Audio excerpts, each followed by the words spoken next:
থাবড়েছে বলে বন্ধ হয়েছে। থাবড়টা না খেলে আরো অনেক কিছু হয়ে যেত। আপনারা দেখেননি মেয়েরা রেপ হচ্ছে? এমনও তো হতে পারে, এরা এত যে প্রক্সিমিটির কথা বলছেন, এমনও তো হতে পারে ওই বুড়োটা পুরো এরকম ভাবে আপনার ছবিটা তুললো, এমনও তো হতে পারে কাপড় তুলে তারপরেও ছবি তুললো, এমনও তো হতে পারে। হতেই পারতো। আপনি যেমন প্রক্সিমিটির কথা বলছেন, একজন মুখ্যমন্ত্রী কাম স্বরাষ্ট্রমন্ত্রী কাম স্যালাইন মন্ত্রী, পৃথিবীতে এরকম তো ঘটেনি যে প্রথম কোনো বৃদ্ধ লোকের হঠাৎ উত্তেজনা চিগির দিয়ে উঠেছে এবং সে কোনো কম বয়সী মেয়ের বা কোনো মহিলার উপরে চড়াও হয়েছে। নমস্কার, আপনারা দেখছেন রাষ্ট্র টিভি বাংলা। আপনাদের সঙ্গে রয়েছে আমি তমশ্রী। এই মুহূর্তে আমাদের সঙ্গে রয়েছেন বিশাখানন্দ মহারাজ। মহারাজ, আপনাকে রাষ্ট্র টিভি বাংলার পর্দায় স্বাগত। প্রথমেই আপনাকে যে প্রশ্ন করবো, যে ফেসবুকে আমরা বিভিন্ন সময় দেখতে পাচ্ছি একটা ভিডিও ভাইরাল হচ্ছে, যেখানে কিন্তু দেখা যাচ্ছে একজন বয়স্ক দাড়িওয়ালা ভদ্রলোক, তাকে এক মহিলা চড় মারলেন। কোথাও গিয়ে এই যে এই মহিলা বয়স্ক ভদ্রলোককে চড় মারলেন, এটা কি মহিলার উচিত হলো? আমি কি করবো বলো, ট্রেনে বাসে অনেক ধরনের ঝুট ঝামেলা হয়, তবে এইটা ভালো জিনিস যে একটা মেয়ের সঙ্গে অন্যায় হয়েছে, মেয়েটা প্রতিবাদ অন্তত করেছে। মেয়েটা প্রতিবাদ করেছেন, ঠিক আছে, কিন্তু আমরা দেখলাম যে শুভেন্দু অধিকারী তার নিজের পেজ থেকে এই ভিডিওটি পোস্ট করলেন এবং সেখানে তিনি কিন্তু লিখলেন যে মহিলাকে কুর্নিশ জানাচ্ছেন এবং পাশাপাশি তিনি কিন্তু মুসলিম সম্প্রদায়কে এক প্রকার আঘাত করছেন। কেন মুসলিম সম্প্রদায়কে বারবার আঘাত করা হবে? এবং শুভেন্দু অধিকারী কোথাও গিয়ে এটাকে ধর্ম নিয়ে রাজনীতি করতে চাইছেন বলে আমার মনে হলো। কোথায় আছে একটু দেখান তো, আমি ক্যামেরায় দেখাচ্ছি, কোথায় মুসলিম লেখা আছে দেখান তো। এখানে দাড়ি থেকে মুসলমান ধরে নিলেন, তারপরেই বলে দিলেন যে ভিকটিম উডের কাট খেলা শুরু। হ্যাঁ, একদিকে এই এই এই জিনিসটা করেছে কে বলছি, মুহারিকুল বলে একটা রাস্তার ফালতু ছেলে আছে, বাংলা ভাষা বলতে পারে না, সে আবার নাকি গোটা ভারত ঘুরে ওকালতি করে। সেই ছোট লোক ইতর ছেলেটা, উকিল মনে হয় সম্ভবত, সেই ছেলেটাই এই সবগুলো করেছে। কোথাও তো লেখা নেই শুভেন্দু অধিকারী কোথাও কি লিখেছে? আপনি কি করে প্রমাণ পাচ্ছেন যে মফিকুল ইসলাম এই ধরনের ঘটনা ঘটিয়েছে? ভিডিও দিয়েছে, 8 ঘন্টা লাইভ করেছে, সেখান থেকে দেখেছি। আপনি যদি চান আমি চালিয়ে দিচ্ছি, লিংক আপনি দেখে নিন। কোথাও গিয়ে 8 ঘন্টা ধরে একটা ভিডিও চললো, সেখানে দেখা গেল সম্পূর্ণ ভিডিওটি মহিলাটি চড়া হচ্ছেন ওই বয়স্ক ভদ্রলোকের ওপর, মহিলাটি চড় মারছেন ওই বয়স্ক ভদ্রলোককে, কিন্তু লাস্ট 10 সেকেন্ড থেকে 30 সেকেন্ডের মধ্যে দেখা গেল শুধু সেলফি ক্যামেরাটা মহিলার দিকে ঘুরলো। এটাই কি বয়স্ক ভদ্রলোকের অন্যায়? যদি আমার পাশে কেউ বসে থাকে, কোনো একটা ট্রেনে জার্নি করছি, সেখানে আমি আমার সেলফি ক্যামেরা অন করছি বা কিছু করছি, পাশাপাশি দেখা যাচ্ছে পাশ থেকে কারোর একজন মুখ দেখা গেল বা কিছু কোনো অঙ্গ দেখা গেল, সেটা কি আমার ভুল? থাবড়েছে বলে বন্ধ হয়েছে। থাবড়টা না খেলে আরো অনেক কিছু হয়ে যেত। আপনারা দেখেননি মেয়েরা রেপ হচ্ছে? কেন?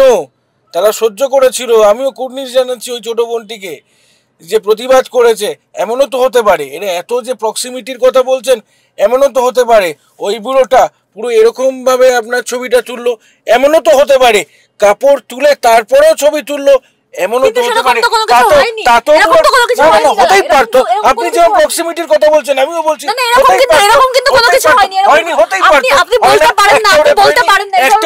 বাংলাদেশ শূন্য হয়ে গেছে, বাংলাদেশ হিন্দু শূন্য হয়ে গেছে। বাংলাদেশ আর ভারতের ঘটনা কিন্তু এক নয়। কোথায় তফাৎ?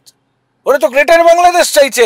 আপনার ওই যে কি যেন এজেন্সিটার নাম, কি মিডিয়া যেন, অল বেঙ্গল মিডিয়া না কি করেছে, তো গ্রেটার বাংলাদেশের কথা বলছে, যেখানে পশ্চিমবঙ্গের বিভিন্ন অংশ থাকবে। তাহলে আলাদা কোথায়?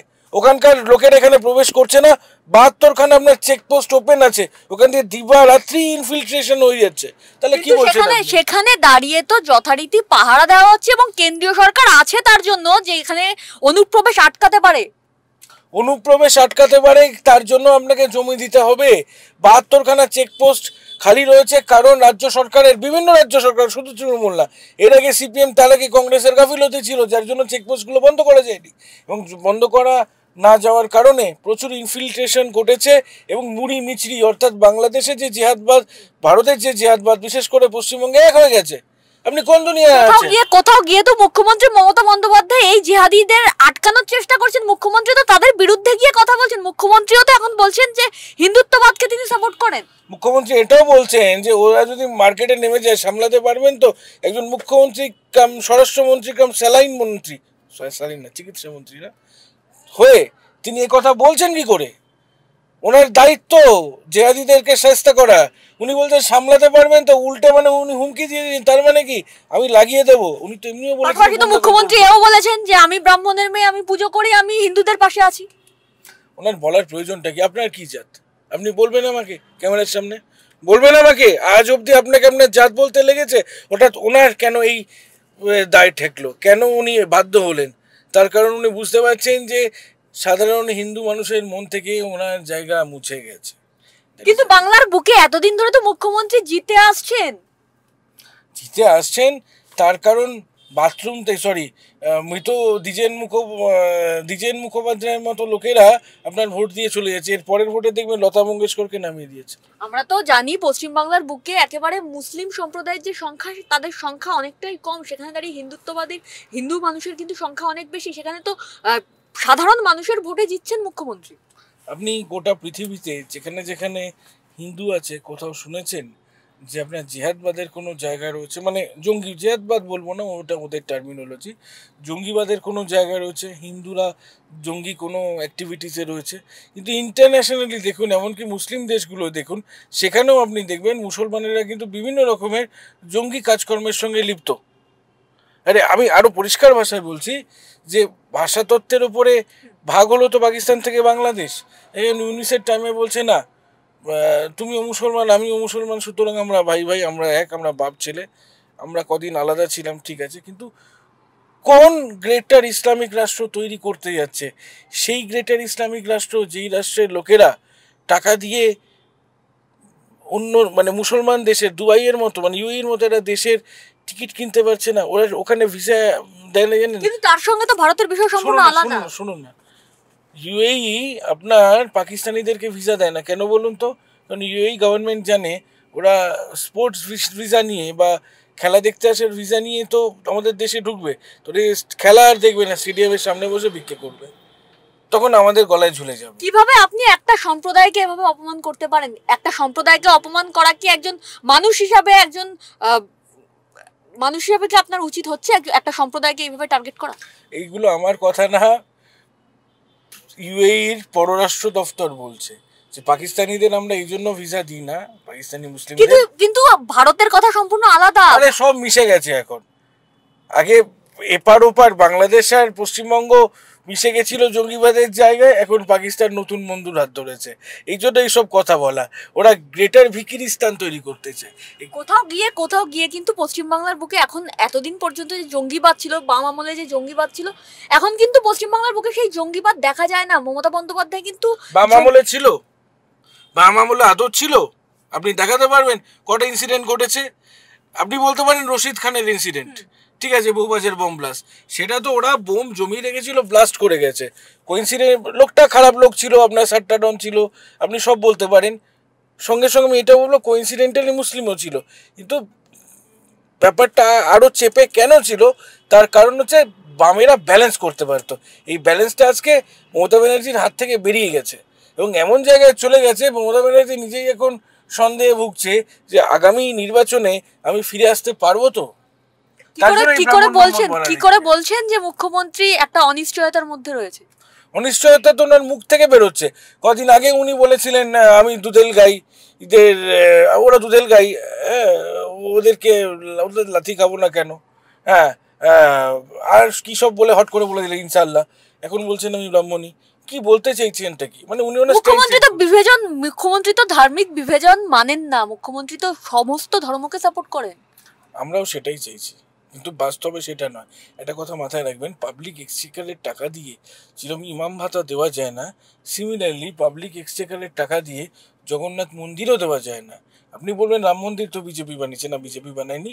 বিজেপি বানাতে পারে, বিজেপি নিজে বানায়নি, বিজেপির কিছু নেতারা ওখানে এফার্ট দিতে পারে, আমি নিজেও এফার্ট দিয়েছি, এ কথা অস্বীকার করবো না। চাঁদাও তুলেছি, চাঁদাও দিয়েছি, সব করেছি, কিন্তু সরকার বানায়নি। তৃণমূল যেটা করছে সরকার বানাচ্ছে, বিজেপি যে কোনো মন্দির সরকার বানায়, ওটা কোনো এখানেও তো সাধারণ মানুষ তো সরকারকে সাপোর্ট করছে বলেই সরকার বানাচ্ছে। না না না না, আইন বলে একটা ব্যাপার আছে। আইনি মতে জগন্নাথ মন্দিরে কোনো রকমের কন্ট্রিবিউশন সরকার করতে পারে না। আইনি মতে ইমাম ভাতা সরকার দিতে পারে না, তৃণমূল পার্টি দিতে পারে। বা মমতা ব্যানার্জি যদি চায় কোনো সংগঠন, ট্রাস্ট বা একেবারে ব্যক্তিগত সম্পত্তি থেকে কিছু দিলে দিতেই পারে। আমরা কোথাও গিয়ে হয়তো প্রসঙ্গ থেকে বেরিয়ে যাচ্ছি। আমরা এতক্ষণ যেটা দেখছিলাম যে ওই মহিলার বিষয়ে আমরা কথা বলছিলাম, সেখানে আমরা দেখলাম শুভেন্দু অধিকারী তাকে নিয়ে গিয়ে এফআইআর করলেন। সেখানে বলা হলো রিলস করতে গিয়ে ভদ্রলোক সেই মহিলার ছবি তুলেছেন, মহিলাকে নিয়ে নাকি রিলস করছেন। কেন ভদ্রলোক সেই মহিলাকে নিয়ে রিলস করতে যাবেন?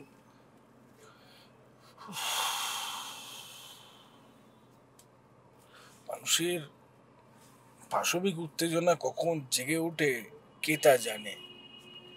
পৃথিবীতে এরকম তো ঘটেনি যে প্রথম কোনো বৃদ্ধ লোকের হঠাৎ উত্তেজনা চিগির দিয়ে উঠেছে এবং সে কোনো কম বয়সী মেয়ের বা কোনো মহিলার উপরে চড়াও হয়েছে। সেরকম হতেই পারে। আপনি এই জায়গাটাকে কেন উড়িয়ে দিচ্ছেন? আপনি তো একটা মেয়ে, আজকে তো আন্তর্জাতিক নারী দিবস। আপনার মনে হয় না যে মেয়েটা অন্তত আওয়াজ যে তুলেছে এটাই বড় ব্যাপার? আর কেউ তো তুলতে পারে না। মানুষ তো ভয় পায়, মানুষ তো ভয় পায়। আমি আপনাকে পাবলিক প্লেসে দাঁড়িয়ে কি একটা মানুষ এরকম ঘটনা ঘটাতে পারে? হ্যাঁ পারে, প্রচুর হয়েছে। তাহলে আর কেউ কামদুনিতে কি হয়েছিল? কামদুনিতে কি হয়েছিল? খোলা রাস্তা থেকে মেয়েটাকে তুলে নিয়ে গিয়ে 6 জন মিলে রেপ করেছিল, যৌনঙ্গে বাঁশ না রড ঢুকিয়ে দিয়েছিল। করেনি? পাবলিক প্লেস ছিল না ওটা? কি গোপন জায়গা ছিল নাকি? রাস্তার থেকে তুলে নিয়ে গেছে। তাহলে কে সাপোর্ট দিয়েছে? ওই হাজি নুরুল যে আজকে মরে গেছে, আপদটা। আপনি কি করে বলছেন তিনি সাপোর্ট করেছিলেন সেই সময়? উনি ওপেনলি বলেছিলেন যা হয়েছে হয়েছে, কোনো আওয়াজ করবে না, সব ঠিক আছে, এখানে ইসলামের পতাকা উঠছে, বলেছিল না হাজি নুরুল? বলেনি? কিন্তু বারবারই তো একটা জিনিস সামনে আসে না, এইসব ঘটনার মধ্যে দিয়ে তো একটা জিনিস সামনে আসে না যে একটা সম্প্রদায়কে দাঁড়িয়ে সব সময় টার্গেট করা যায়। ওই একটা সম্প্রদায় গোটা পৃথিবীতেই জঙ্গিবাদ চালিয়ে যাচ্ছে, অন্য কোনো সম্প্রদায়ের কথা সেভাবে শোনা যায় না। আপনি বলবেন যে তুরাতে অনেক রকমের জঙ্গিবাদের কথা রয়েছে, আপনি বলবেন যে ওল্ড টেস্টামেন্টে খ্রিস্টানদের ওখানে অনেক জঙ্গিবাদের কথা রয়েছে, আপনি বলবেন হিন্দুদের অমুক বইতে অমুক কথা রয়েছে, কিন্তু কেউ করে কি? কেউ করে না। ওই একটাই সম্প্রদায় করে। এবং আমি ওখানে সবাইকে খারাপ বলছি না, আমি বলছি না প্রতিটা মুসলমান খারাপ, কিন্তু একটা বিশাল অংশের মানুষ যারা বলে যে আমরা ওইটাই করব, আমরা মানুষকে মারবো, কাটবো, মেয়েদেরকে খুন ধর্ষণ করব। গোটা বাংলাদেশ সাফা হয়ে গেছে, পাকিস্তান সাফা হয়ে গেছে, ওখানে কারা ছিল? ওখানে হিন্দুরা ছিল। তারা কেন স্টে করতে পারেনি? ভয় তাদেরকে মেরে কেটে শেষ করেছে, নাহলে ধর্ষণ হওয়ার ভয় পালিয়ে গেছে। সব ক্ষেত্রে কি একই ঘটনা দেখা যায়? আপনি বাংলাদেশ পাকিস্তানের সঙ্গে ভারতকে গুলিয়ে ফেলছেন মহারাজ। ভারতেও কি হয় না? ভারতেও কি হয় না? ভারতেও তো এরকম প্রচুর ঘটনা আছে। আপনি যদি অভয়াকাণ্ড দেখেন, এই নির্ভয়া কাণ্ড দেখেন, সেখানেও তো একই জিনিস হয়েছিল। তোমরা ওই হায়দ্রাবাদে যেই কেসটা হয়েছিল, বাসের মধ্যে 5-4টে ছেলে মিলে একটা মেয়েকে ধর্ষণ করে খুন করেছিল, সেখানেও তো একই ব্যাপার। বেশিরভাগটাই তো তাই। এ তো ভয়ঙ্কর ব্যাপার যেটা আমরা দেখছি যে স্থানীয় এমএলএ, আমি তবুও ধরে নিচ্ছি যে পুরোটা খারাপ, বা ওই যে 4টে রেপিস্ট আছে তারা খারাপ, ইত্যাদি ইত্যাদি, আমি সেটা নিয়ে কিছু বলছি না। আপনার কেন ওই জায়গাটার নাম আরে কামদুনির টাইমে হাজি নুরুল কিন্তু ক্রিমিনালদেরকে ফুল সাপোর্ট দিয়েছিল, খুনি ধর্ষকদেরকে। সিমিলারলি এই বুড়োটাকে সাপোর্ট দিয়ে কিন্তু স্থানীয় তৃণমূলের, বলতে লজ্জা হচ্ছে কিন্তু বলতে বাধ্য হচ্ছি, মুসলমান এমএলএ এফআইআর করতে নিয়ে গেছিল মেয়েটার বিরুদ্ধে। আরও বলা হয়েছে যে ওর বাড়ি আক্রমণ করা, আমরা বৃহত্তর আন্দোলন তুলে ধরবো। আবার কি বলছে? আতা মাঝি সাটাকলি, মানে যদি আমাদের মাথা খারাপ হয়ে যায়, মানে যদি মুসলমানদের মাথা খারাপ হয়ে যায়, এটা কার ইন্ধনে হচ্ছে? মমতা ব্যানার্জির ইন্ধনে হচ্ছে। মমতা ব্যানার্জি বলেনি যে যদি ওরা মাঠে নেমে যায় সামলাতে পারবেন তো? এটা তো ইন্ধন দেওয়া, তোরা যা খুশি কর, তোরা আমার দুধেল গাই, তোদের কোনো ভয় নাই। না তাই বলে এটাও নয় যে মুখ্যমন্ত্রী সবকিছুকে সাপোর্ট করছেন। তো করছে তো, কোনটা সাপোর্ট করছে না? কোনটা সাপোর্ট করছে না? একই দিনে বিসর্জন, একই দিনে মহরম। কেন আপনার প্রশাসন থেকে বিভিন্ন দুর্গা ঠাকুরের প্যান্ডেল কালো প্লাস্টিক দিয়ে ঢেকে দেওয়া হবে? সাম্প্রদায়িক দাঙ্গা চান না মুখ্যমন্ত্রী? আচ্ছা, তাহলে মহরমটা পিছিয়ে দিয়ে আগে বিসর্জনটা করাতে পারতো। একইভাবে তো আমরা দেখতে পাচ্ছি যে পুজোর জন্য 80,000 টাকা করে দেওয়া হচ্ছে। ওটা কাজ নয়, পুজোর জন্য দেওয়া কাজ নয়, ফেস্টিভ্যালের জন্য দিয়েছে। দিচ্ছেটা কেন? দুর্গাপুজো কমিটি, প্রতিটা কমিটি প্রচুর টাকা তোলে, ওদের প্রত্যেকের সামর্থ্য। ক্ষুদ্র ক্ষুদ্র অনেক পুজো ক্লাব আছে যারা পুজো করতে পারে না। করবে না, অল্পের ওপরে করবে। তোমার তো পুজো নিয়ে কথা, তুমি ছোট্ট করে বাড়িতে আপনি জল তুলসী পাতা দিয়েও পুজো করতে পারেন, আর আপনি শ্রীভূমি স্পোর্টিং ক্লাবের মতো করতে পারেন। হেরিটেজকে মুখ্যমন্ত্রী রেখে দিয়েছেন। করতে থাক না, কে মানা করেছে? কার্নিভাল হয়, দুর্গাপূজার কার্নিভাল হয়। কিসের টাকায়? সরকারি তো করে, সাধারণ মানুষের টাকায়। সাধারণ মানুষের টাকা কি ওই খয়রাতির জন্য? যদি সেটাই হয় তাহলে ডিএ পাচ্ছে না কেন? সরকারি কর্মীরা তো কর্মী, ডিএ পাচ্ছে না কেন? ডিএনএস অ্যালাউন্স, ডিএটা কেন দেওয়া হয় জানেন? মুদ্রাস্ফীতিকে কাউন্টার করার জন্য। আজ থেকে 10 বছর আগে একটা পাউরুটি আপনি যেই টাকায় কিনতেন, 4% বাড়িয়েছেন মুখ্যমন্ত্রী আরো। অন্যান্য জায়গায় 40% বাড়িয়েছে। 4 আর 48 এর তফাৎ আছে। 38 48% অবধি আছে ইউপিতে। কি বলছেন? সেন্ট্রাল গভর্নমেন্ট দেখুন প্রায় 48। এগুলো আপনাকে দেখতে হবে না?